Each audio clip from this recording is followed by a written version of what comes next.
Ara, para, que no puc més, Maribel. És que mira'm, no hi ha manera. Què puc fer per aprimar-me? El que has de fer és anar a veure aquell home tan famós que es fa la dieta segons el tipus de pell que tens.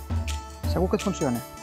Perdona que m'hi posi, però si et vols aprimar, el que has de fer és menjar la meitat del que menges ara i 2 cops per setmana substituir tots els aliments del dia per fruita i líquids.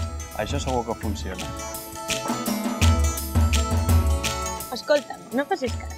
El que has de fer és seguir una dieta segons el teu grup sanguini. Per exemple, si ets el grup A, positiu o negatiu, no pots menjar ni carn vermella ni làctics. Està totalment prohibit. Fes-me cas a mi, que m'ho ha dit una amiga meva. Les dietes miracle no existeixen. Si estàs buscant ajuda sobre la teva alimentació, consulta un dietista nutricionista col·legiat. Col·legi de Dietistes Nutricionistes de Catalunya. Dietistes nutricionistes col·legiats. Confiança i professionalitat.